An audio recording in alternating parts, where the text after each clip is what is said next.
దీని వాక్యం నుండి అపోస్తలుడైన పౌలు ఫిలిప్పీయులకు రాసిన పత్రిక 4వ అధ్యాయం.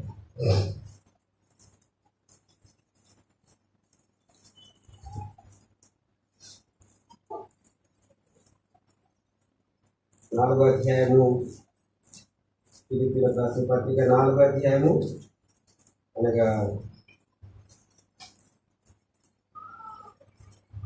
18, 19, 20 3 వచనాలు కూడా మనము కలిసి చదువుకున్నాం. ఫిలిప్పీయులకు రాసిన పత్రిక 4వ అధ్యాయము 18, 19, 23 వచనాలు కూడా మనం కలిసి చదువుకున్నాం. నాకు సమస్తమును సమృద్ధిగా కలిగి ఉన్నది, మీరు పంపిన వస్తువులు విపత్తుల వలన చూచుకొని ఏమీ తక్కువ లేక విన్నాను. అవి మనోహరమైన సువాసనలు, దేవునికి ప్రీతికరమైన ఇష్టమైన యాగములై ఉన్నవి. కాగా దేవుడు తన ఐశ్వర్యము చొప్పున క్రీస్తు యేసునందు మహిమలో మీ ప్రతి అవసరము తీర్చును. మన తండ్రి దేవునికి యుగయుగము మహిమ కలుగునుగా కావాలి. ప్రార్థన చేస్తాం. ప్రేమగల తండ్రి, పరిశుద్ధమైన దేవా, మీకు వందనాలు స్తోత్రాలు చెల్లిస్తున్నాం. ప్రభు దినంలో మీ పాద సన్నిధిలో ప్రభా మీరు మమ్మల్ని కనికరించి జ్ఞాపకం చేసుకుంటూ వచ్చినారు. అనేకులు గతించింది అయితే మమ్మల్ని భూమి మీద సజీవులుగా ఉంచబడి మీ పరిశుద్ధమైన బలలో చేయలాగిన, మీ పాదపీఠ మీద సాగిలపడి ఆరాధించలాగిన, మీ ఎదుట మమ్మల్ని కనపరిచినట్లుగా మీరు సహాయపడుతుంచినందుకు స్తోత్రాలు. ప్రభు దినంలో మరొకసారి వాక్యం చేత మేము ఆరాధిస్తూ వచ్చాము. వాక్యం చేత మరొకసారి బలలో హెచ్చరిక పొందేలాగా మమ్మల్ని సిద్ధపరచడంలో ప్రార్థన చేస్తున్నాం. మీరు కూడా మీ దాసులు కూడా కనికరించి వాడుకుంటారండి. మా హృదయాలన్నీ కూడా తెరవ చేయండి. వాక్యం చేత సమృద్ధి అయినటువంటి మీ ఆహారం చేత నింపబడటం ద్వారా భూలోకంలో మమ్మల్ని మేము భద్రపరచుకోగలము, పవిత్రపరచుకున్నకు ప్రభావం ఎంతో కృపను గ్రహించబడతాము. కనుక ఈ సమయంలో మీ మాటలు మాకు అనుగ్రహిస్తారండి. మీ ఆలోచన, మీ తలంపులు మాకు అనుగ్రహిస్తామని ప్రార్థన చేస్తున్నాం. సమస్త మహిమాలత ప్రభావం మీకు ఆరోపిస్తూ యేసుక్రీస్తు నామములో ప్రార్థించండి, వేడుకుంటున్నాం తండ్రి.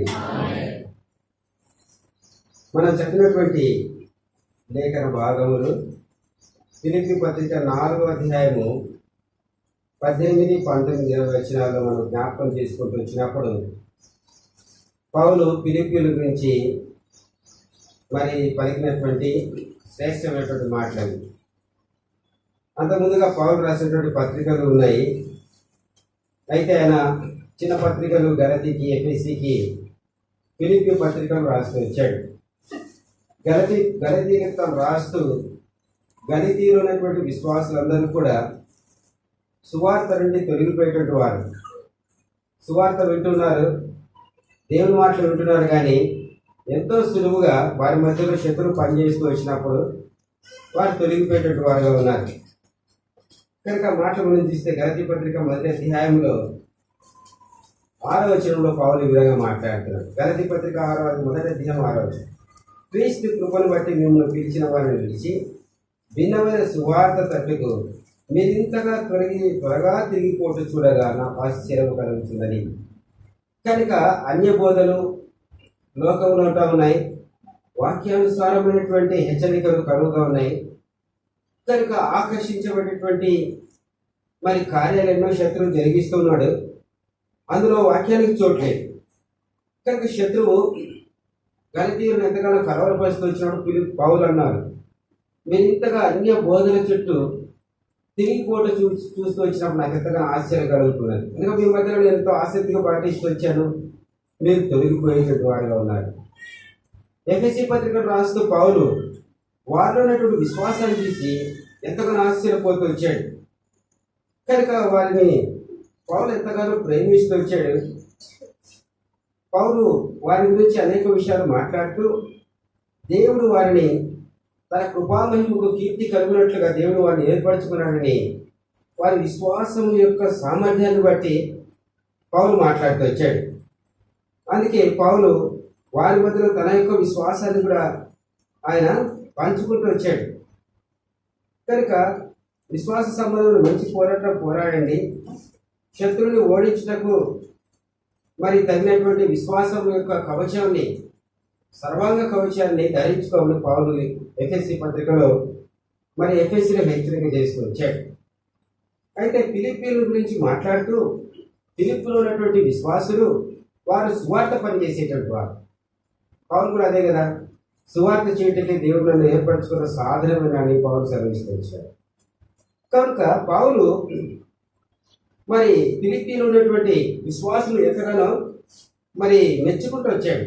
ఎందుకనగా మీరు సువార్తను ప్రకటించేటువంటి వారు, యేసు ప్రభువు గురించి అనేకులకు పరిచయం చేసేటువంటి వారు.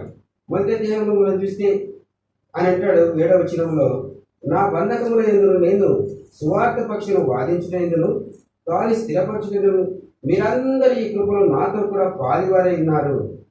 కనుక సువార్త పక్షంలో పౌలు చెరసాల్లో ఉన్నప్పటికీ కూడా పౌలు ఎంత గట్టిగా ఎంత శ్రమతో సువార్త ప్రకటిస్తూ వచ్చాడు. మరి ఫిలిప్పీలు కూడా అలాంటి సువార్త ప్రకటించే విషయంలో పౌలు పక్షాన వారు మరి వారు చూసి ఆ మాట రాయబడిన మాట చూస్తే 6వ వచనంలో అంటాడు, నాతో కూడా మీరు పాలివారై ఉన్నారని మెచ్చుకుంటూ వచ్చాడు. 7వ వచనంలో కూడా అంటాడు, నాతో కూడా పాలివారై ఉన్నారు. కనుక పౌలులో ఎలాంటి అపోస్తలుడైన పౌలులో ఎలాంటి సంతోషము స్వార్థ విషయమై ఆతృత ఉందో ఫిలిప్పీలో ఉన్నటువంటి వారికి కూడా అలాంటి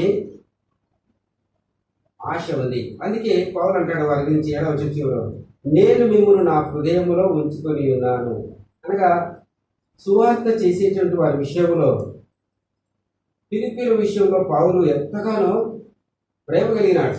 వారిని నా హృదయంలో ఉంచుకొని అన్నాడు. 9వ వచనంలో వారు ఏం చేస్తారంట, మీరు శ్రేష్టమైన కార్యములు వేచింపగలవారంట. అనగా భూలోకములో ఏవి మంచి కార్యాలు, ఏవి శ్రేష్టమైనవి, ఏవి ఘనమైనవి అనుకుంటే లోకస్తులు అనుకుంటారు, ఘనకార్యాలు అనుకుంటారు, లోక సంబంధం మంచి పేరు ప్రఖ్యాతులు, కనుక మంచి స్థాయి స్థితి, ఈ యొక్క ఘనకార్యాలు అనుకుంటారు. అయితే ఫిలిప్పీల దగ్గరికి వెళ్ళి మనం అడిగితే వారు క్రీస్తుని గురించినటువంటి కార్యములు ప్రకటించుటయే శ్రేష్టమైన కార్యాలను సెలవిస్తారు.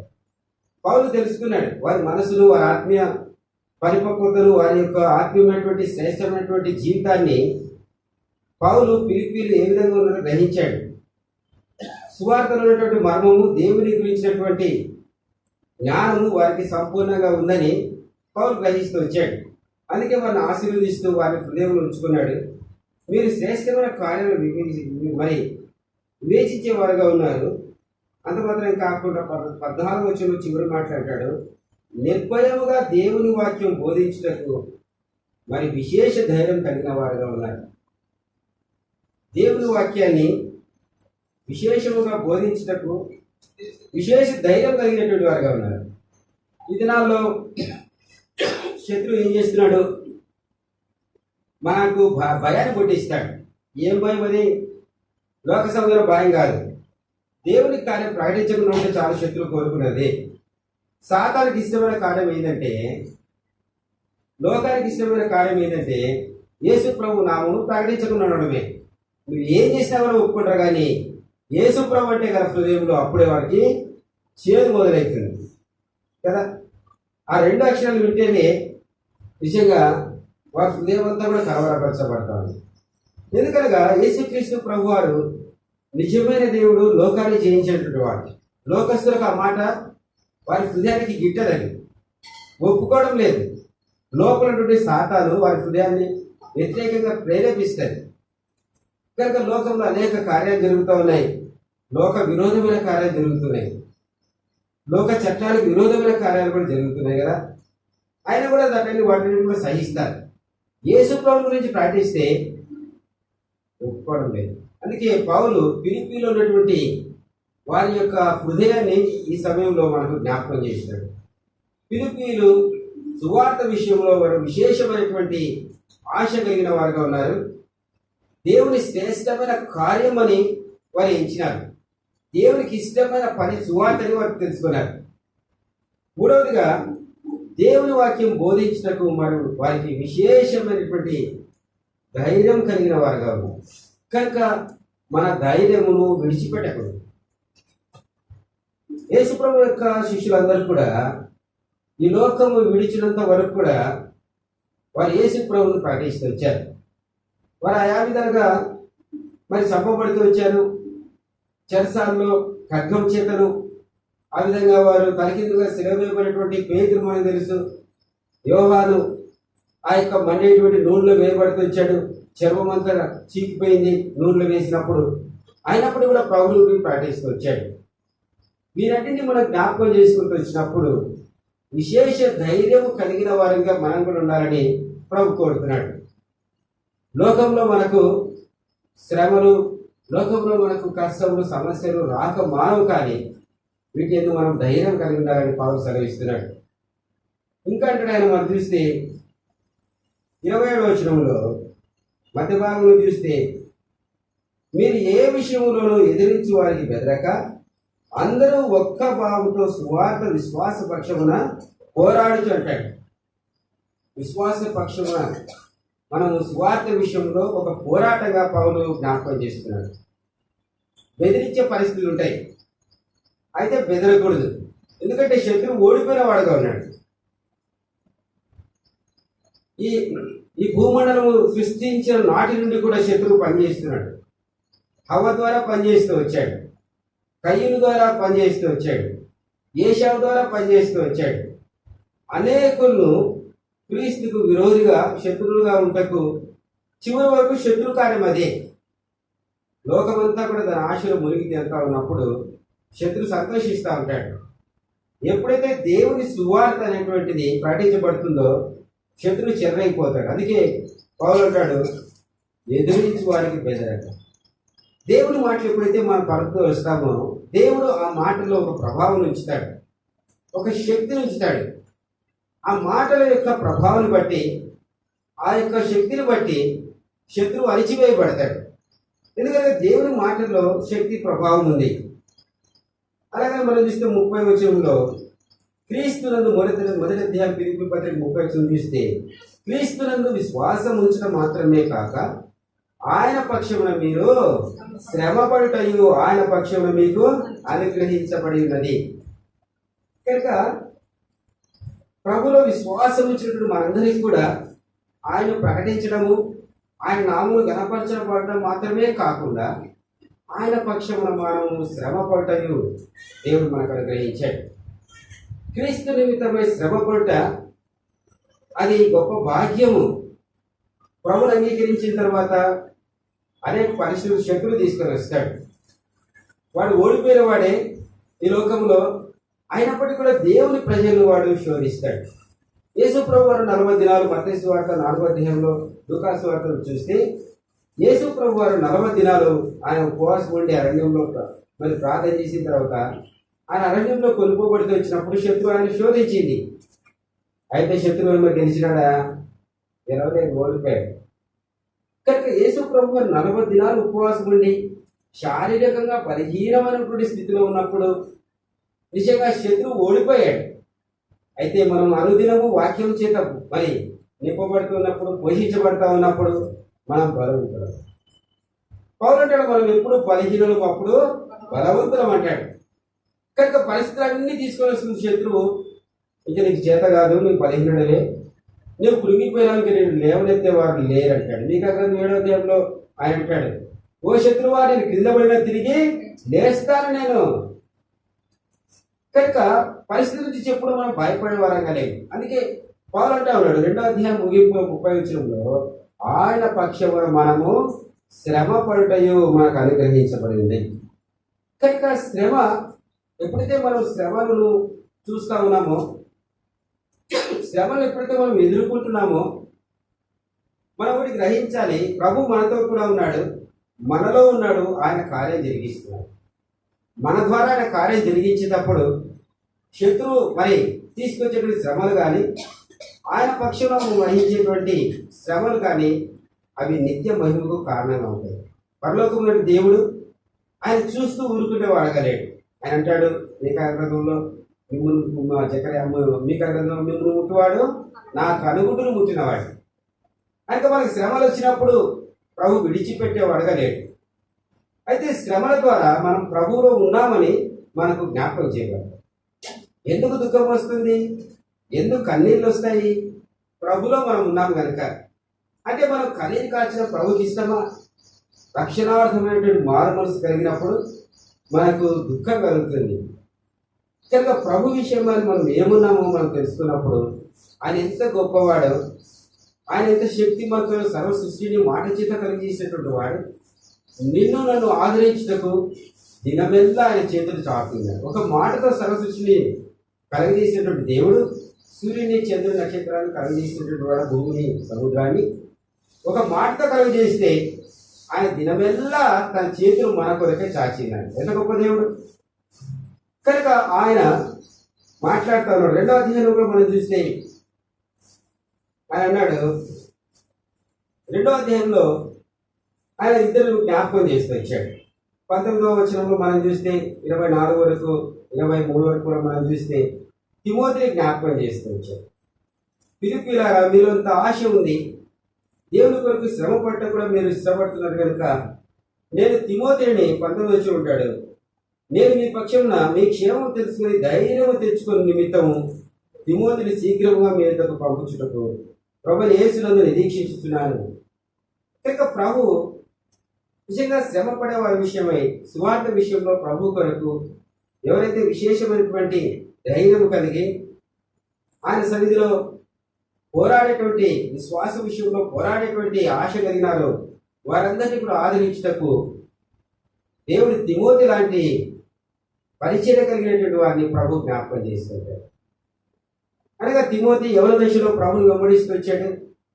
నా నిజమైన కుమారుడు అన్నాడు, నా స్నేహితుడు అన్నాడు, నా సహోదరుని పౌలు తిమోతిని ఎంతగానో కోరుకుంటూ వచ్చాడు.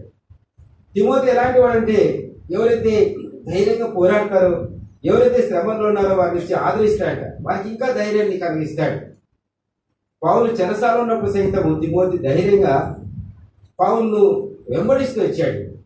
అనగా దేవుని కార్యాన్ని కొనసాగించుటకు ఆయన ఎంతగానో ఆశ కలిగినటువంటి వాడు. అనగా ఇది పౌలుతో కూడా సమాప్తం కాకూడదు, అది కొనసాగించబడాలనేటువంటి ఆశ కలిగిన వాడు తిమోతి.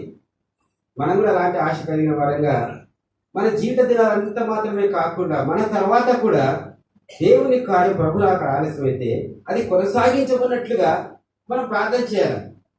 అందుకే పౌలు అంటాడు, అది ఆ తిమోతిలో మనం చూసుకొచ్చాం, తన అబ్బాయి లూయిలో నుండి మరి తన తల్లి గినికి నుండి తనకెట్లొచ్చింది విశ్వాసం. ఆ విధంగా మన పితరుడు మనకెట్లొచ్చిందో మన నుండి మన పిల్లలకు ఆ విశ్వాసాన్ని మనము పంచిపెట్టాలి. అందుకే అంటాడు దావీదు కూడా, వచ్చుతరం వారికి ప్రభా మీ బాహుబలం గురించి తెలియజేయుటకు నా జీవిత దినాలు పొడిగించంటాడు. అంటే దేవుని కార్యము సమాప్తం కాదు, అది కొనసాగించబడాలి. ఏదైతే మనం ఉచితంగా పొందామో, అమూల్యమైనటువంటి రక్షణ కార్యం ప్రభు ద్వారా మనం పొందుతూ వచ్చామో దాన్ని మనం కొనసాగింప చేయాలి. అది మనలో సంపూర్ణం కాబడుతూ రావాలి, అది కొనసాగించబడాలి. కనుక దేవుడు ఎంతకాలం కోరుతున్నాడు. అదే సమయంలో ఇంకొక వ్యక్తిని గురించి 2వ అధ్యాయం మనం చూస్తే 25వ వచనంలో ఉంటాడు. పౌలు అంటాడు, నా సహోదరుడును జతవాడును నా తోడి యోధుడును మీ దూతయు నా అవసరములకు ఉపచరించిన వాడైన ఎఫెప్రోదును మీ యొద్దకు పంపటకు అగత్యమని నేను అనుకుంటుంది. అతను ఎటువంటి వాడంట 30వ వచనం చూస్తే అతడు రోగి. ఇక్కడికి అనారోగ్యంలో ఉన్నాడు ఎఫెప్రోదుకు, అయినా కూడా ప్రభు ఆయన స్వస్థపరిచాడంట. చూడండి, అతడు రోగి ఆయనని మీరు వింటారు కనుక అతను మిమ్మల్ని అందరినీ చూడవాలని దిగులు అపేక్ష గలవాడై విచారపడుచుండెను. రోగంతో ఉన్నాడంట. ఫిలిప్పీ సంఘాన్ని దర్శించాలని ఆయనకి ఎంతగానో ఆశ కలిగిన వాడిగా ఉన్నాడు. విచారం చేస్తున్నాడు, నేను ఎప్పుడూ వెళ్ళాలి, వాళ్ళు ఇప్పుడు దర్శించాలి. అంటే నా రోగం కాదు, నా సమస్య కాదు, నాకున్న పరిస్థితులు కాదు, నేను దేవుని సంఘమును ఫిలిప్పీలో ఉన్నటువంటి వారి విశ్వాసుల యొక్క విశ్వాసాన్ని నేను దృఢపరచాలని ఆయన ఆశ కలిగిన వాడిగా ఉన్నాడు. చివరి దినాల్లో శత్రువు రోగం కూడా తీసుకొస్తాడు. ఎందుకు? రోగంతో ఆగిపోవాలని. అయితే ఎఫెప్రోదును మనం జ్ఞాపకం చేసుకున్నప్పుడు ఆయన రోగి అయినా సరే, చావులకు సిద్ధమైనా సరే దేవుడి కార్యమును కొనసాగిపోవటకు ఆయన తన ఆశ కలిగినాడు. చూస్తే ఆయన గురించి ఇంకో మాటలు మాట్లాడితే 27 వచనం, నిజముగా అతడు రోగి అయి చావులకు సిద్ధమైందని కానీ దేవుడు అతనిని కనికరించాడు. అనగా దేవుడి కార్యములందు మనం ఆసక్తి కలిగినప్పుడు ఈ రోగాలు ఏవి కూడా ఏం చేయలేవు కదా. యేసుప్రభు ఉన్న దినాల్లో రోగం కలిగినటువంటి వాళ్ళందరూ ఆయన దగ్గరికి వచ్చేవారు. వారందరినీ కూడా ఆయన బాగు చేశాడు. ఆయన సన్నిధికి వస్తే రోగం బాగైతా ఉంది. ఆయన కార్యం మీద ఆసక్తి కలిగి ఉంటే ప్రభు గొప్ప కార్యం చేస్తాడు. చావునకు లోనైనటువంటి వాడు ఇప్పుడు దేవుని సహవాసం విషయంలో, సంఘ విషయంలో ఆలోచన కలిగి ఉన్నాడంటే తన గురించి తను ఏమాత్రం కూడా పట్టించుకోవడం లేదు. తన గురించి ఏమాత్రం శ్రద్ధ కలిగిన వాడగలేదు. తన రోగం గురించి ఆలోచన చేసేవాడగలేదు. చివరి దినాల శత్రువు ఏం చేస్తుంది? నిన్ను గురించి ఆలోచన చేస్తుంది, నీ కుటుంబాన్ని ఆలోచన చేసుకుంటుంది, తర్వాత దేవుని కార్యాలు ప్రక్కన పెట్టంటుంది. అయితే ప్రభు అంటా ఉన్నాడు, మొదట ఆయన రాజ్యం నీతిని వెదకాలి. దావీదు అంటాడు, నీ ఇంటిని గురించిన ఆశ నన్ను భక్షించుచున్నది అంటాడు. అంటే ఆశ నన్ను తినివేస్తా ఉంది. ఎప్పుడు నేను దేవుని సన్నిధికి వెళ్ళాలి, ఎప్పుడు ఆయన దర్శించుకోవాలని దుప్పి నీటి వాగుల కొడుకు ఆశపడినట్లుగా నా హృదయం ఆశపడుతుంది అంటాడు. కనుక యెహోవాను జ్ఞాపకం చేసుకున్నప్పుడు ఎంతో ఆశ కలిగిన వాడిగా ఉన్నాడు. కనుక మన పరిస్థితులు ఏమైనా సరే వాటన్నిటిని కూడా ప్రక్కన పెట్టాల్సిందే. ప్రభు కార్యాలను మనం ఎప్పుడైతే వివేచిస్తామో ఇవన్నీ కూడా పారిపోతాయి. వీటన్నిటిని మనం సులువుగా జయిస్తాం. ఇవన్నీ మన దగ్గరికి రానే రావు. కనుక 3వ అధ్యాయంలో చూస్తే అంటాడు, ప్రభువు నందు ఆనందించడానికి మొదలు పెడుతూ వచ్చాడు. కనుక మీరు శరీరాన్ని ఆస్పదం చేసుకోవద్దండి. దేవుని సన్నిధిలో ఆయన ఆరాధిస్తూ ఆయన ఎందుకు మీరు అతిశయించండి అంటాడు. ఆరాధించండి, అతిశయించండి. అదే మన నిజమైన సంతోషానికి కారణం. ఎప్పుడైతే మనం ప్రభుని ఆరాధిస్తూ వస్తామో మన జీవితంలో మనం అతిశయిస్తాం. 3వ వచనంలో అంటాడు ఆయన, దేవుని యొక్క ఆత్మను ఆరాధించు క్రీస్తు యేసునందు అతిశయపడుచిన మనమే సున్నతిని ఆచరించేవారు. లోకము సున్నతి ఆచరిస్తూ ఉంది, బలులు అర్పిస్తూ ఉంది. ఆ విధంగా వారు సున్నతి అని వెళ్తున్నారు, దాన ధర్మాలు యాచనలు. అయితే దేవుని వాక్యం ఏం చెప్తుందంటే, ఆత్మచేత ప్రభువును ఆరాధించు మనమే లోకమును అతిశయించేటువంటి వారు. ఎందుకనగా దేవుని మనం తెలుసుకున్నాం, సృష్టికర్తను ఎదిగాం, ఆయన కుమారుడు యేసు ప్రభువాన్ని మనం తెలుసుకున్నాం. లోకము దేవుని ఎరగలేదు, ఆయన కుమారుడిని తెలుసుకోలేదు, అంధకారంలో ఉంది. భక్తి అనేటువంటి ముసుగులో లోకము జీవిస్తూ ఉంది. అయితే ఈ ముసుగును ప్రభు మన ఎట్లా తీసివేశాడు. అందుకే శరీరం ఆస్పదం చేసుకోకుండా ఆత్మలో ప్రభుని ఆరాధిస్తున్నాం. ఆత్మతో సత్యంతో ప్రభుని ఆరాధిస్తూ వచ్చాం. కనుక అదే ప్రభువునందు ఆనందించిన పౌరు మాట్లాడుతూ వచ్చాడు. అధ్యాయం అంతా కూడా తన యొక్క సాక్ష్యాన్ని మార్చుతూ, నేను ప్రభుని ఎరిగాను, నేను ప్రభులు ఆనందిస్తున్నాను, కనుక ఏవేవి లాభకరములో వాటన్నిటినీ నేను క్రీస్తు నిమిత్తము నష్టముగా ఎంచుకున్నాను. కనుక ప్రభు యొక్క కార్యం మనలో ఎప్పుడైతే ఆరంభించబడుతూ వచ్చిందో ప్రభు ఈ విధమైన కార్యాన్ని ఆరంభిస్తాడు. శరీర కార్యాన్ని దూరపరుస్తాడు. ఏవేవి లాభాలు ఉంటాయో వాటన్నిటిని కూడా నష్టాలుగా చేస్తాడు. కనుక లోకస్తులు అందుకే ప్రభు దగ్గరికి రావడం లేదు. మాది పోతుందేమో, మేము నష్టపడతామేమో, అన్ని కష్టాలేమో అనుకుంటారు. కానీ ఇందులోకి వచ్చిన తర్వాత నిజమైనటువంటి లాభం మీద అర్థమవుతా ఉంది, ఈ నిజమైనటువంటి సంతోషం మీద అర్థమవుతా ఉంది. అందుక ఆయన అంటాడు ఒక మాట 11 వచ్చిన 3వ అధ్యాయంలో మధ్యలో అంటాడు, ఆయన పునరుత్థాన బలమును ఎరుగు నిమిత్తమైన ఒక శ్రేష్టమైన మాట మాట్లాడతాడు. ఎందుకు నేను లోకంలో సమస్తాన్ని నష్టంగా ఎంచుకుంటున్నాను, ప్రభువులో నేను ఎందుకు ఆనందిస్తున్నానంటే దేవుని యొక్క పునరుత్థాన బలం నేను ఎరుగుతూ ఉన్నాను. యేసుప్రభు ఏ విధంగా అయితే సమాజంలో తిరిగి లేచాడో అది ఒక పునరుత్థాన బలం అన్నమాట. అది ఒక వ్యక్తి చనిపోయిన వాడు తిరిగి లేవడం అనేది అసాధారణం. ఎవరు కూడా మరణించేవాడు తిరిగి బ్రతకని రాయబడుతూ వచ్చింది దేవుని వాక్యంలో, 26వ అధ్యాయం యెషయా గ్రంథంలో. అయితే ప్రభు మాట్లాడుతూ ఉన్నాడు, ఆయన పునరుత్థాన బలం ఎవరైతే ఎరిగినారో వారు సజీవులుగా చేయబడతారు. పౌలు అలాంటి పునరుత్థాన బలం నాకు కావాలి, నేను మరణిస్తాను, నేను తిరిగి ప్రభులో లేస్తాను. లోకస్తులు చెప్పగలరా?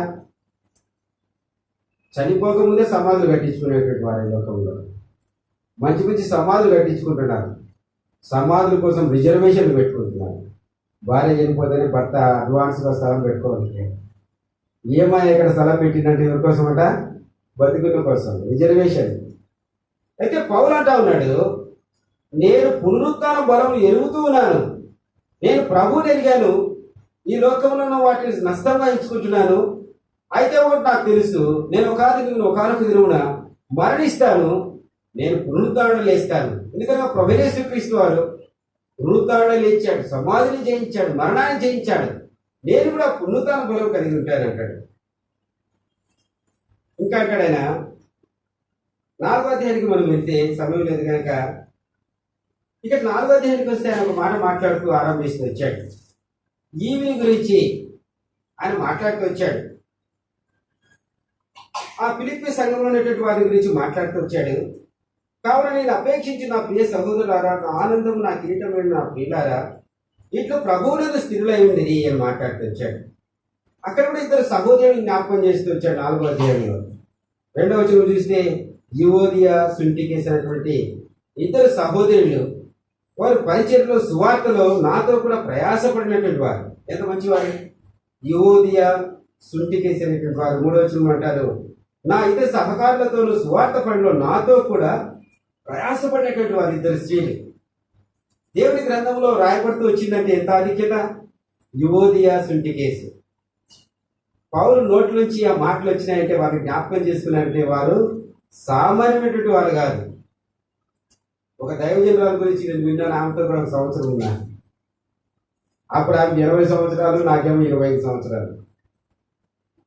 80 సంవత్సరాల్లో ఆయన చెప్పేది, నేను తిరుమలలో సువార్త చెప్పినాడనేది. ఎన్ని గంటలకు చెప్పినామంటే 3 గంటలకు చెప్పినాడేది. ఆ కాలంలో జట్కాలు ఉండేటి. ఎక్కి పైకి వాళ్ళు ఎన్ని గంటలకు తయారుపడాలా, ఎన్ని గంటలకు సిద్ధం కావాలా, అక్కడ 3 గంటలకు ఉండాలంటే 80 ఏళ్ళ సంవత్సరంలో ఆయన చెప్తాడు సాక్షి. కనుక పౌలు ఇద్దరు స్త్రీలు జ్ఞాపకం చేస్తూ వచ్చాడంటే సువార్త విషయంలో ఎంతో పట్టుదల కలిగినటువంటి వారు. ఇప్పుడు ఆయన ఈ అధ్యాయంలో ఆయన మాట్లాడుతూ 4వ అధ్యాయంలో ముగింపులో పౌలు ఫిలిప్పీల గురించి మాట్లాడుతూ, నేను దెసలోనికలో ఉన్నప్పుడు కూడా, అలాగనే నేను మరి ఆయా ప్రదేశంలో ఉన్నప్పుడు, మాసిదోనియాలో ఉన్నప్పుడు 15 వచనం చూస్తే వాళ్ళు ఏం చేసేటటువంటి ఫిలిప్పీ సంఘస్థులు ఫిలిప్పీలో నుండి పౌలు మాసిదోనియాలో ఉన్నప్పుడు, తిరిగి అదే 16వ వచనం దెసలోనికలో ఉన్నప్పుడు కూడా వాళ్ళు ఏం చేశారంటే పౌలుకి ఏమేమి కావాలో అవన్నీ కూడా పంపించేటట్టు వాళ్ళు. ఏమేమి అక్కరా, ఏమేమి కొడుతున్నాయి, పౌలుకి ఏమేమి వస్తున్నాయి అని పంపించేటట్టు వాళ్ళు. చూడండి, నేను ఈవిని అపేక్షించి కాదు చెప్పట్లేదు 15వ వచనంలో, కానీ మీకు మీ లెక్కకు విస్తార ఫలం రావాలని అపేక్షించి చెప్పుచున్నాను. నాకు సమస్తము సమృద్ధిగా కలిగి ఉంది. మీరు పంపిన వస్తువులు ఎఫెప్రోది వలన పుచ్చుకొని ఏమీ తక్కువ లేక ఉన్నాను. ఈ ఎఫెప్రోదికు మనం చూసుకొచ్చాము. ఆయన రోగంగా ఉండి వాళ్ళని ఆదరించేటటువంటి వాడు. ప్రభు ఆయన కనికరించిన తర్వాత ఏం చేశాయంటే పౌలు కావాల్సినటువంటి వస్తువులన్నీ కూడా వాళ్ళు ఇస్తూ వచ్చినప్పుడు వారన్నీ తీసుకొని వచ్చి పౌలుకు ఇచ్చేటట్టు వాడు. అప్పుడు పౌలు అన్నాడు, నాకు సమస్తము నేను కలిగి ఉన్నాను, నాకేం తక్కువ లేదు. ప్రభువులో ఉంటే కూడా ఏం తక్కువ ఉండదు. ప్రభువును మనం పరిపూర్ణంగా హత్తుకుని ఉంటే మనకి ఏం కొద ఉండదు. ఆయన మనకు సమస్తం, ఏ సమయంలో ఏది కావాలో అది ఇస్తాడు. కనుక మనము ప్రభువును హత్తుకుని ఉండవలసిన వారుగా ఉన్నామని ప్రభు జ్ఞాపకం చేస్తాడు. నాకు సమస్తము సమృద్ధిగా ఉందంటాడు. ప్రభులోనే మనకు సమృద్ధి. మన ప్రభు ఏది ఎప్పుడు ఏమి కావాలో అప్పుడు అది అనుగ్రహిస్తాడు. ఆయనకు తెలుసు మనకి ఏది అవసరమో. పౌలు మాట్లాడుతూ, మీరు ఈ విధంగా నాకు సహాయం చేయడం వలన అది దేవునికి ప్రీతికరమైనటువంటి కార్యం అని మాట్లాడుతూ వారిని గర్వపరిచాడు. ఇప్పుడు 15వ వచనంలో చాలా ప్రాముఖ్యమైనటువంటి మాట మాట్లాడుతూ, కాగా దేవుడు తన ఐశ్వర్యం చొప్పున క్రీస్తు యేసునందు మహిమలో మీ ప్రతి అవసరము తీర్చు. ఇది ఒక వాగ్దానం. ఫిలిప్పీలకు మాత్రమే కాదు పౌలు ఇచ్చిన వాగ్దానం. యేసు ప్రభు ద్వారా మనకందరికి కూడా క్రీస్తు యేసు మహిమలో మీ ప్రతి అవసరము తీర్చబడుతుంది. పౌలు ఇచ్చిన వాగ్దానం, దేవుడు పౌలు గారు ఇచ్చిన వాగ్దానం ఎంతో ఘనమైనది.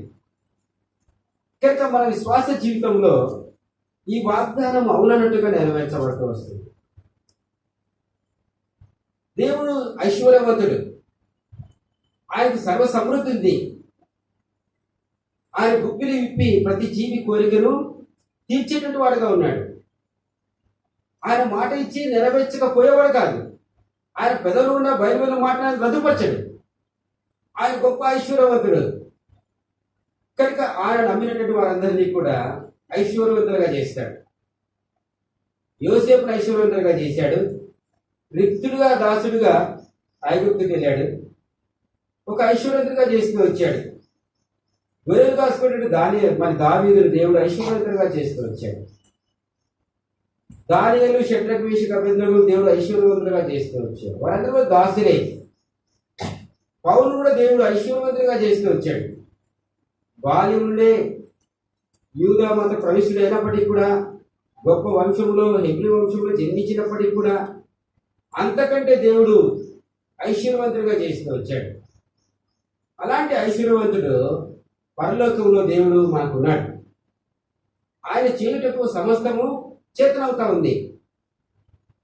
భూమి ఆకాశాన్ని కలిగేసినటువంటి వాడు మన అక్కర్లు తీర్చలేడా? మన కొరతలు తీర్చలేడా? మన పరిస్థితిలో ప్రభు మనకు సహాయం చేయలేడా? అందుకే 4వ అధ్యాయంలో అంటాడు, మీరు ప్రభువునందు స్థిరులై ఉండు అంటాడు. కనుక యజమానురాలి కనుక దాసీలు ఏ విధంగా యజమానుడు వైపు చూస్తూ ఉంటారో ఆ విధంగా ప్రభువు మనం కరుణించిన వరకు మనం చూస్తూ ఉండవలసిన వారు. ప్రభు ఆలస్యం చేయండి. ప్రభువు అడిగిన వెంటనే ఇస్తాడు. ఆయనకు తెలుసు తప్పకుండా ఇస్తాడు. అయితే మనం నిరీక్షణ మాత్రం ఉంచితే శ్రేష్టమైన దాన్ని ప్రభు అనుగ్రహిస్తాడు. కనుక ఆయన అంటా ఉన్నాడు, దేవుడు తన ఐశ్వర్యము చొప్పున క్రీస్తు యేసునందు మహిమలో మీ ప్రతి అవసరము తీర్చుకోండి. ఎఫెసీ పత్రిక 1వ అధ్యాయంలో మనం చూస్తే పౌలు ఇలాగా మాట్లాడుతున్నాడు. 1వ అధ్యాయము 12వ వచనం.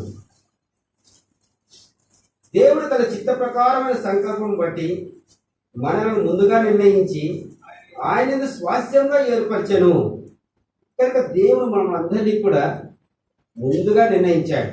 భూమి పునాదులు వేయబడకునిపై క్రీస్తును ఏర్పరచుకున్నాడు. కనుక ఎప్పుడైతే వాక్యానికి విధేయత చూపుతూ వచ్చామో దేవుని యొక్క ఏర్పాటు, దేవుని యొక్క సంకల్పము నెరవేర్చబడుతూ వచ్చింది. ఇప్పుడు ఆయన స్వకీయ సాంపాద్యంగా ఆయన జనాంగంగా చేయబడుతూ వచ్చాం. ఇప్పుడు మనం దేవుని ప్రజలముగా, దేవుని సొత్తైనటువంటి జనాంగంగా ప్రభు చేశాడు.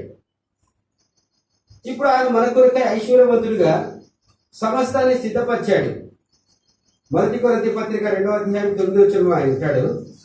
1 కొరింథీ పత్రిక 2వ అధ్యాయము 9వ వచనం. ఇందుల గురించి దేవుడు తను ప్రేమించు వారికి అనగా మరి ఏమి సిద్ధపరిచినో అవి కంటికి కనబడలేదు, చెవికి మరి వినబడలేదు, హృదయమునకు గోచరం కాదు. కానీ ఎవరైతే దేవుడు ఏర్పరచుకున్నాడో వారందరినీ కూడా దేవుడు కనికరించి వారి అవసరం తీర్చిన నిమిత్తము ఆయన ఐశ్వర్యవంతులుగా ఉంటూ దేవుని ప్రేమిస్తున్నప్పుడు కంటికి కనబడనివి, చెవికి వినబడనివి, హృదయమునకు గోచరము కానివి ఆయన మన కొరకై సిద్ధం చేశాడు. కనుక మనం దేని గురించి చింతించాల్సిన పని లేదు, ప్రభుకు అప్పగించాలి. పౌలు అంటాడు, ప్రతి వాడు కూడా తన భారాన్ని భరిస్తున్నాడు. తప్పనమాట. కనుక ప్రభు మీద మన భారం ఇచ్చినప్పుడు నీ భారం యెహోవా మీద మోపంటాడు. కనుక శ్రేష్టమైన వాటిని ఐశ్వర్యవంతుల దేవుడు సిద్ధపరిచాడు. ప్రభు కొరకు మనం కనబడితే, ఆయన సమయం కొరకు కనబడితే కంటికి కనబడవి, హృదయానికి గోచరం కానివి, మరి చెవికి వినబడినవి అంటే ఎంత శ్రేష్టమైనవి. మన కంటికి కనబడనివి మనం ఊహిస్తూ ఉంటాం. చూసిన వాటి నుంచి కూడా అబ్బా అది నాకు ఉంటే బాగుంటుంది, అది నాకు ఉంటే బాగుంటుంది, ఒక మంచి ఇల్లు ఉంటే బాగుంటుంది, ఒక మంచి వాహనం ఉంటే బాగుంటుంది, ఒక డబ్బు ఉంటే నాకు బాగుంటుంది, మన కన్ను కోరుతుంది. మన చెవి ఏం చెప్తుంది, అక్కడ ఏదో జరిగింది, అక్కడ ఏదో జరుగుతూ ఉందంట, అది మనకుంటే బాగుంటుంది అనుకుంటుంది మన చెవి, ఇంకా బోధిస్తాం. హృదయం ఏముంటుంది, అబ్బో వీటన్నిటికంటే ముఖ్యమైనది, అందరికంటే ముఖ్యమైనది నాకు కావాలంటే హృదయం బాగుపడుకుంటాను. ప్రభు అంటా ఉన్నాడు, నీ కొరకు నేను సిద్ధపరిచాను, నీకు కావలసిన వాటిని సిద్ధపరిచాను. అవి ఎంత శ్రేష్టమైతే నువ్వు ఇంతవరకు చూడలేదు, నువ్వు ఇంతవరకు వెళ్ళలేదు, నీ హృదయానికి తెలియదు, అటువంటి వాటిని నీకోసం సిద్ధం చేశాను. అయితే నేను ఇచ్చే సమయం వరకు నేను ఇచ్చేంత వరకు కూడా మీరు కనిపెట్టాలి. ఎంతవరకు ప్రభువా, ఎంతవరకు ప్రభువా? కానా విందులో ఆ యొక్క యోహాను సువార్త 2వ అధ్యాయం మనం చూస్తూ వచ్చినప్పుడు యేసు ప్రభు వారు ఒక క్రొత్త ద్రాక్షారసాన్ని ఆ విందులో ఇచ్చాడు. కనుక అది గొప్పవారి విందు అనమాట. అది ధనికుల విందది. ఆ విందు అందులో పాలు పొందాలంటే ఎంతో శ్రేష్టమైన వారికి ఆ విందులో ప్రాధాన్యత. యేసు ప్రభువును ఆయన శిష్యులు ఆ వివాహమునకు పిలువబడి అంతే. కనుక వారికి సీటు కూడా లేదు. యేసు ప్రభువుకి ఆయన శిష్యులకే సీట్ లేదు, కుర్చీ లేదు. ఆ కాలంలో అంత గొప్ప యేసు ప్రభువు గురించి అందరు వింటూ వచ్చారు, అందరు రోగాలు పోగొట్టుకుంటూ వచ్చినారు. కనుక ఎంత గొప్ప విందంటే యేసు ప్రభువుకి అంత పేరున్నా కూడా ఆడ కుర్చీ లేదు, టేబుల్ లేదు. అంటే కూర్చున్న వాళ్ళు ఎంతో ఘనమైనటువంటి వారు.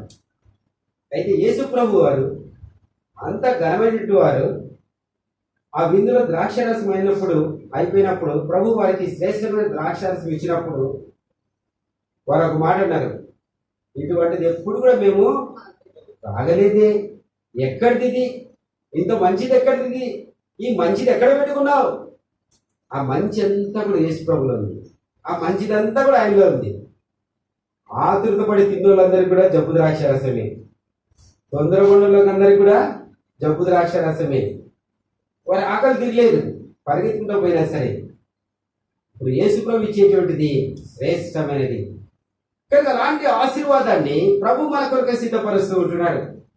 రోమపత్రిక 11వ అధ్యాయము మనం చూస్తే, రోమపత్రిక 11వ అధ్యాయము 29వ వచనం చదవండి.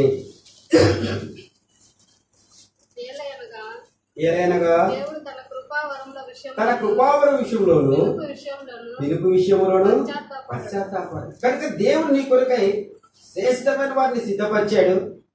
అది ఒక గొప్ప కృపావరం కావచ్చు, శ్రేష్టమైనది కావచ్చు.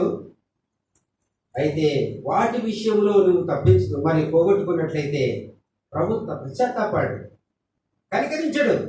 నీ కొరకై నేను సిద్ధపరిచాను, నీ కొరకై నేను ఏర్పాటు చేశాను, ఎందుకు ఆలస్యం చేస్తూ ఉన్నావు, ఎందుకు పోగొట్టుకున్నావు అని ప్రభు పశ్చాత్తాపడగలేడు. కనుక కలిగిన వాళ్ళ నుండి కలిగినది తీసివేయబడుతుంది. కనుక నీది అనుకుంటా ఉంటే ప్రభు తీసివేస్తాడు. శ్రేష్టమైన దాన్ని నువ్వు పోగొట్టుకున్నట్లయితే ప్రభు పశ్చాత్తాపడ్డాట అనగా మరొకసారి తరుణం ఇవ్వడు.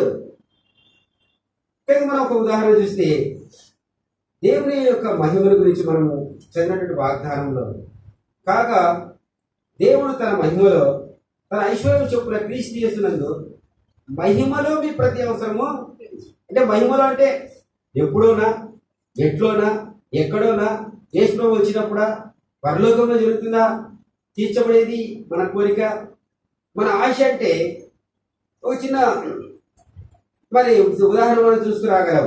నిర్గమకాండంలో మరి 14వ అధ్యాయం మనం చూస్తే ఆ మహిమలో తీర్చబడేటువంటి విషయం ఎప్పుడు, ఎక్కడ, ఎలాగ జరిగింది ఒకసారి అనుకోవచ్చు. మహిమలో తీరుస్తాడంట అనగా పరలోకానికి వెళ్ళినప్పుడు తీరుస్తాడా, భూమి మీద తీర్చడు అనుకోవచ్చు. నిర్గమకాండము 14వ అధ్యాయం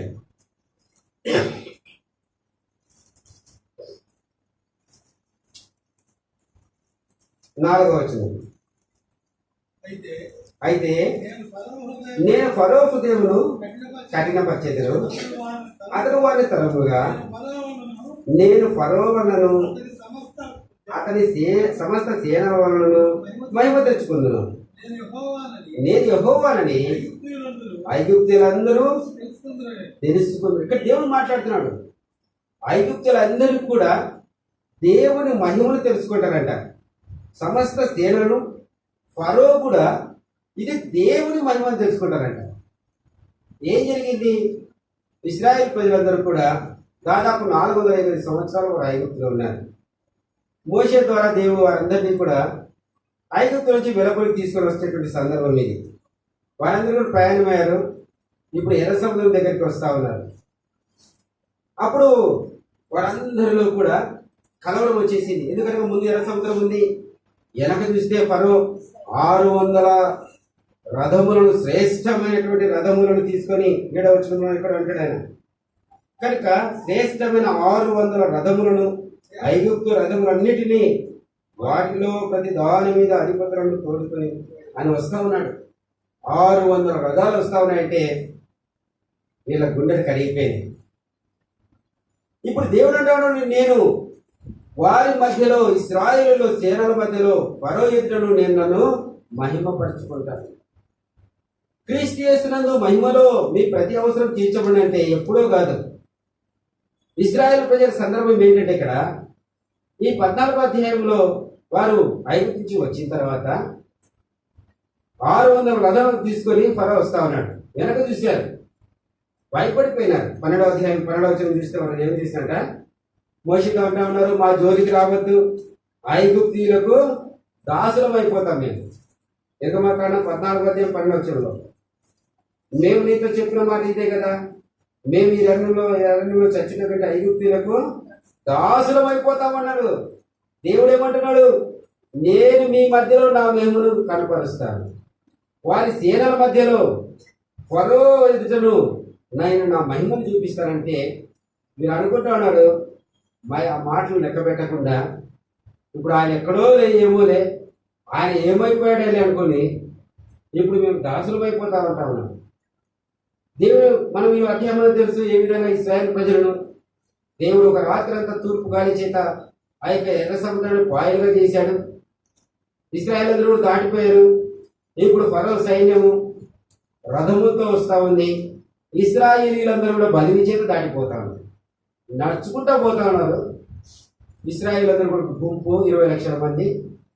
ఫరో ఏమో రథముల మీద వస్తా ఉన్నాడు, సంధించలేకపోయినాడు, చేరుకోలేకపోయినాడు. ఎందుకంటే దేవుని దూత వారి సైన్యం వెనుకట కావలిగా ఉంచుతూ వచ్చాడు. దేవుడు మేఘాన్ని ఉంచాడు. ఎప్పుడైతే మేఘం ఉంచబడుతూ వచ్చిందో వారు ఏమనుకుంటారంటే రాత్రి అయిపోయింది, చీకటిని ఆగిపోయినారు.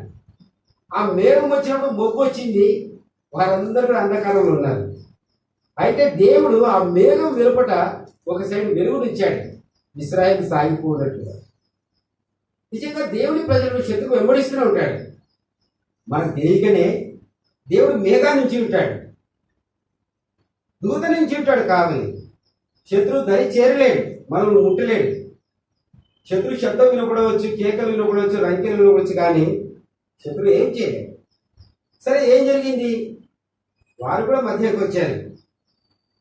ఏమన్నారు వారు? ఇశ్రాయేలు ప్రజలు మేము ఐగుప్తులకు దాసులం అన్నాడు. అయితే దేవుని మహిమ వారి మధ్యలో ఉందని వారు ఎరగలేదు.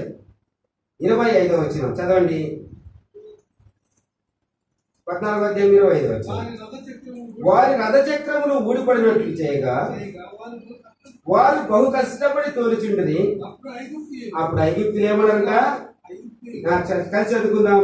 ఇశ్రాయేలీయుల నుండి పారిపోదాం రండి, యెహోవా వారి పక్షమును మనతో యుద్ధము చేయుచున్నాడని చెప్తున్నారు. రథ సైన్యం అంట. ఫరో ఉన్నాడు, సముద్రం మధ్యలో ఉన్నాడు, చక్రాలు ఊడిపోయేటట్టు చేశాడు దేవుడు. ఇప్పుడు వారికి అర్థమైంది, యెహోవా ఇశ్రాయేలు పక్షాన ఉన్నాడు కనుక మనం వారితో యుద్ధము చేయలేము, కనుక మనము పారిపోదము రండి. శత్రువు దగ్గరికి రాలేడు, శత్రువు ఏమీ చేసుకోలేడు. శత్రువు ఎంత బలమైన వాడైనా, ఎంత గొప్పవాడైనా, ఎంత ఐశ్వర్యవంతుడైనా సరే దేవుని ప్రజలను తాకలేడు, ముట్టలేడు. ఇప్పుడు వారు అన్నారు, మేము భయముతో పారిపోదమని చెప్పుకున్నారట. వారు ఎవరు? శ్రేష్టమైనటువంటి యుద్ధాధిపతులు వారు. 600 మంది మొత్తం ఇంపార్టెంట్ వచ్చినారు, భయపడి పారిపోతారు.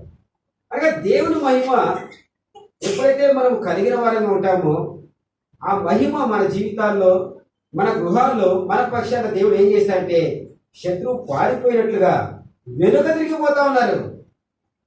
ఏం చేశారట?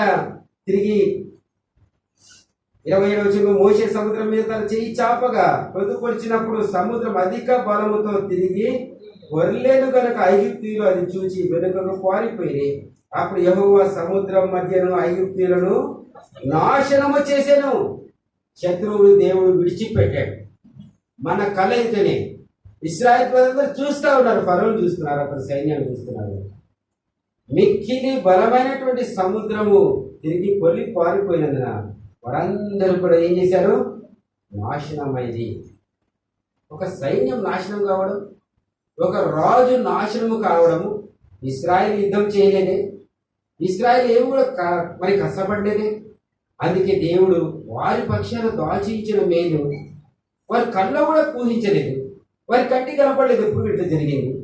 వారి చెవులతో కూడా ఎప్పుడు వినపడలేదు. ఒక సైన్యము, వారిని ఎదిరించే సైన్యము, వారిని చెరగొట్టేటువంటి సైన్యము ఇలాగా నశించుకునే వారి హృదయంలో కూడా అనుకోలేదు. అనగా దేవుడు అలాంటి కార్యములు, గొప్ప కార్యములు మనల్ని జరిగిస్తారు. దేవుడు ఎంత గొప్పవాడు! వీరి దగ్గర రథాలు లేవే, వీరి దగ్గర ఖడ్గం లేదే, వీరి యుద్ధ నైపుణ్యులు కాదే. ఎలాగా ప్రభు చేశాడు? ఒకసారి మనం ఆలోచన చేస్తే దేవుని మహిమ కలిగినటువంటి కార్యం. మోషే ఒకసారి కోరుకున్నాడు. నిర్గమకాండం 33వ అధ్యాయము 18వ వచనంలో దేవుడు మోషే దేవుని సన్నిధిలో కోరుకున్నాడు. 33వ అధ్యాయము 18వ వచనం చదవండి. చాలు. కనుక ఏం కోరుకున్నాట? నీ మహిమను నాకు చూపించాడు. మనం కూడా అదే కోరుకోవాలి.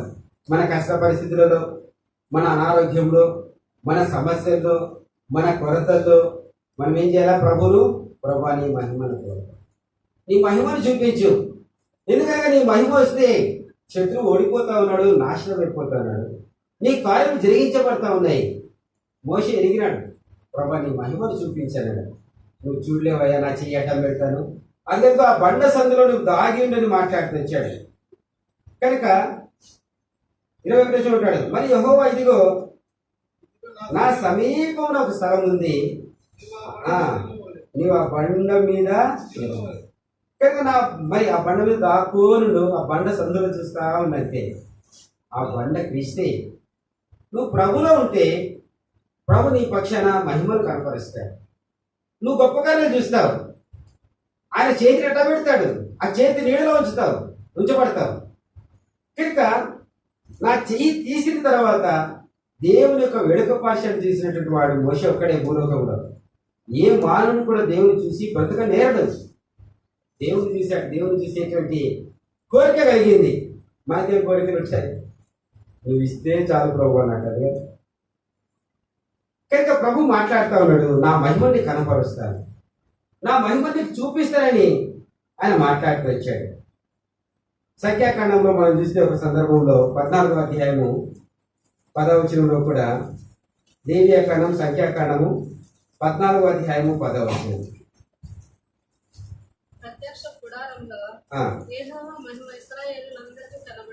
కనుక ఇక్కడ మనం చూస్తే దేవుని యొక్క మహిమ ఎక్కడ కనపడతా ఉంది? ప్రత్యక్షపు గుడారములో కనపడతా ఉంది.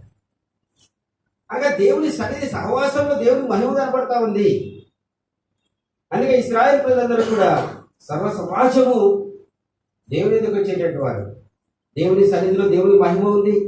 మా ప్రతి అవసరం తీర్చబడతా ఉంది. దేవుడు మా పక్షాన ఆయన కార్యం జరిగిస్తాడు. మేము ఆయన దర్శిస్తే చాలు. ఎందుకు దేవుని మందిరానికి వస్తున్నాం? ఎందుకు దేవుని ప్రజలతో కలిసి ఉంటున్నాం? దేవుని సహవాసాలు ఎందుకు కోరుకుంటున్నాం అంటే, సంఖ్యాకాండంలో మనం చూసినప్పుడు 14వ అధ్యాయం 10వ వచనం అన్నాడు, దేవుని మహిమ ఎక్కడుందంట? ఆయన ప్రత్యక్షపు గుడారంలో ఉంది. కానీ మనకు తెలిసి అనాలోచితంగా రావచ్చు. కనుక దేవుని సన్నిధికి వస్తే చాలు, ఆ యొక్క మహిమ నుండి క్రీస్తు యేసు మహిమలో మీ ప్రతి అవసరం తీర్చబోతు వాగ్దానం. అందుకే దేవుని సన్నిధికి మనం అనుకోకుండా వస్తాం. ఎప్పుడైతే వస్తా ఉన్నామో ప్రభు తన మహిమ నుండి గొప్ప కార్యాలు జరిగించేవాడు. ఆరంభంలో కొద్దిగా ఉండవచ్చు, కానీ తుదకది మహాభివృద్ధి ఉందని ప్రభు మాట్లాడుతున్నాడు. ఆరంభంలో నువ్వు అర్థం చేసుకోకపోవచ్చు, దేవుని సన్నిధికి వస్తూ ఉండవచ్చు, కానీ ప్రభు తుదకు నిన్ను ఆ కార్యం యొక్క విలువను, ఆ పరిపక్వతను, ఆ సంపూర్ణతను చూస్తావు. ఒకనాడు నేను దేవుని సన్నిధి ఆరంభించాను, నేడు ప్రభు నన్ను జ్ఞాపకం చేసుకున్నాడు చెప్పగలుగుతావు. సమూయేలు బాలుడుగా దేవుని సన్నిధికి వచ్చాడు. మొదటి సమూయేలు గ్రంథం 2వ అధ్యాయంలో చివరిలో దేవుని సన్నిధి అడుగుపెట్టాడు, బాలుడుగా అడుగుపెట్టాడు. ఏం చేయబడుతున్నాడు? ఎవరుగా వచ్చాడు? ఇప్పుడు దాని మొదలుకొని బేషమ వరకు కూడా గొప్ప ప్రవక్తగా పేర్కొంటూ వచ్చాడు. కనుక సమూయేలుకి ఎవ్వరు లేరు. తల్లిదండ్రులు లేరు, అక్కచెల్లి లేరు, ఎవ్వరు లేరు, ఒక్కడే ఉన్నాడు. ఇప్పుడు ఎప్పుడు కూడా ఇంటికి పోయినట్టు చెప్పలేదు కదా. కానీ దేవుని సన్నిధిలో ఆ యొక్క మహిమను వెంటాడుతూ వచ్చాడు. అందుకే దేవుడు తను పిలుస్తూ వచ్చాడు, సమూయేలు సమూయేలు సమూయేలు 3 సార్లు పిలిచాడు. దేవుడే వచ్చాడు సమూయేలు దగ్గరికి. కనుక దేవుని మహిమ నిలుచు స్థలము ఆయన ప్రత్యక్షం కూడా. అందుకే దావీదు నీ తేజో మహిమ నిలుచు స్థలము నేను 22వ కీర్తన అంటాడు, నేను జ్ఞాపకం చేసుకుంటాను అంటాడు. 22వ కీర్తన చూడండి మాట అంటాడు,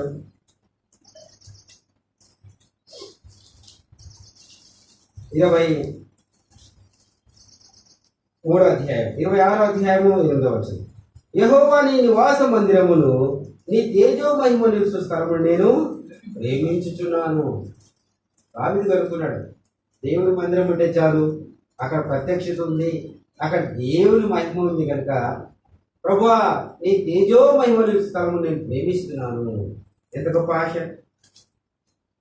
27వ అధ్యాయం 4వ చివరి భాగం, నా జీవిత కాలం అంతయు నేను యెహోవా మందిరంలో నివసింపగోరుచున్నాను. ఆపత్కాలం నా తన పర్ణశాలలో నన్ను రచేవాడుగా ఉన్నాడు. దేవుని మహిమ దేవుని ప్రజల మధ్యలో విధానం ఆడుతున్నాను. దేవుడు ఎంతగా ఇష్టపడతాడో దేవుని ప్రజలు నివసించేదానికి అంతగా ఇష్టపడతాడు. మన దేవుడు గొప్ప దేవుడు, సర్వశక్తి కలిగినటువంటి వాడు, సార్వభౌమాధికారం కలిగినటువంటి వాడు. ఆయన ఎదుకు వస్తే చాలు ఆయన మహిమ కార్యాలు చూపిస్తాడు. మనం విననివి చూడనివి హృదయంలో తల పోసుకునే కార్యాలు, అయ్యో అయ్యో దేవుడు ఇంత గొప్పవాడా, ఇంత కార్యాలు చేస్తున్నాడా, ఇంత కార్యాలు నా పక్షం చేస్తాడు మనం గ్రహించవచ్చు. మనం ఏదో ఊహిస్తాం మానవ అందుబాటులో. ఆయన తలంపులు నిజంగా ఎంతనంటే ఆకాశంలో భూమి ఎంత ఉన్నతంగా ఉందో, ఎంత ఎత్తుగా ఉందో, ఆయన మార్గంలో ఆయన ఆలోచన తలంపులు ఎంత ఉన్నతంగా. కనుక ఈ మధ్యాహ్న సమయంలో దేవుడు వాక్యాన్ని బట్టి మనం జ్ఞాపకం చేసుకుంటూ వచ్చినప్పుడు, కాగా దేవుడు తన ఐశ్వర్యం చొప్పున క్రీస్తు యేసునందు మహిమలో మన ప్రతి అవసరం తీరుస్తాడు. గలతీ మరి ఫిలిప్పీల వలె మనము నిలకడగా ఉండాలి, ప్రభువునందు ఆనందించాలి, ప్రభువును గట్టిగా పట్టుకొని ఉండాలి, విశ్వాసంలో స్థిరులుగా ఉండాలి, సువార్త విషయంలో విశేష ఆసక్తి విశేష ధైర్యము మనం కలిగిన వారంగా ఉండాలి. ఆయన పక్షాన్ని నేను శ్రమ పడతాననేటువంటి మరి సమర్పణ కూడా మనకు కలిగి ఎప్పుడైతే అలా ఉంటామో ప్రభు ఏం చేస్తాడంట, ఆయన మహిమను చూపిస్తాడు.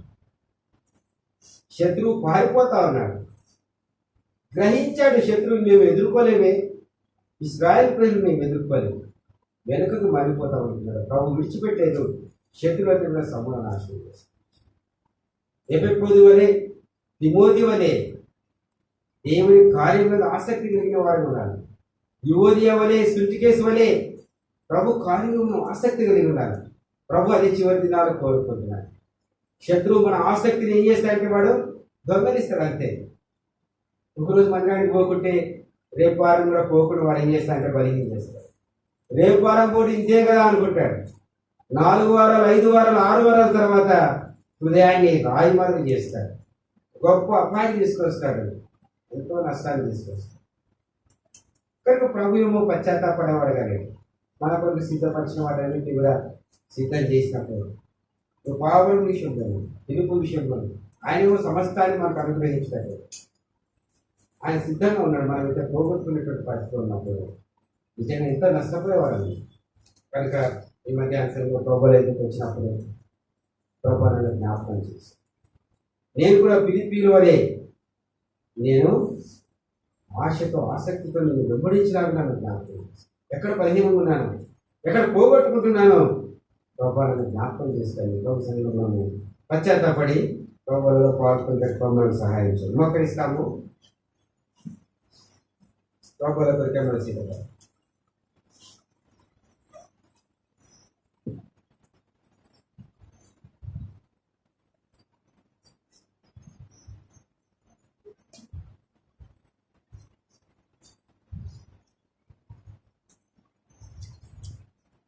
తండ్రి, పరిశుద్ధమైన దేవ, యేసుక్రీస్తు నామములో వందనాలు స్తుతిస్తున్నాం.